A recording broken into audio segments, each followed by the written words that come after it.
This is Musings and Counsel from London Baker Law with Debbie London Baker. In the estate planning field, it must be tough when there's families that are arguing about who gets what. Well, that was one of the reasons God said, don't you dare go into a courtroom. Yeah. Okay. So that's probate litigation. That tends to be after the fact. Okay. I invite families while we're planning to ask. Well, I invite families, clients. I said, I want you to give away everything you have right now that you know you want somebody to get. Because two reasons. One, let me enjoy it or them enjoy it while you're alive. And B, if it's not in your home when you die, they can't argue about it. So the emotional reason is just give it away. The calculated reason is get it out of the house.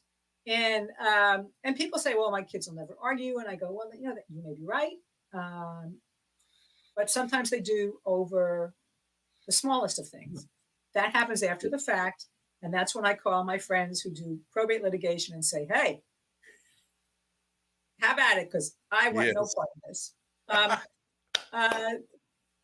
The sadness for me for the estate planning is clients who don't agree on who they want to appoint. I'm finding interest in Florida has a unique rule about who can represent you for your estate. They have to be a blood relative. Okay, a blood relative. So your maternal or paternal aunt can't be your uncle-in-law, your aunt, it can't be an in-law. Or they have to live in Florida. So what I've seen several times with people who've moved to Florida, they have no family here. All the people they have are somewhere else.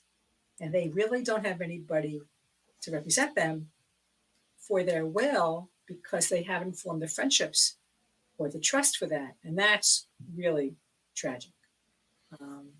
So that's sometimes where it comes up. And with young couples, it's that, you want to appoint Joe and Susan as guardians for your children. And your wife goes, Joe and Susan, those are the last people I'd appoint. What are you thinking? You're going to be back with us again next month. And boy, I know, because I'm getting the text messages. We only have a few minutes left, but people want to know, how do you choose that person? And I promise you, we will get to that next month. Well, you make a note of that, and I'll remember it too. This has been Musings and Counsel from London Baker Law. Learn more at londonbakerlaw.com. Thanks for listening.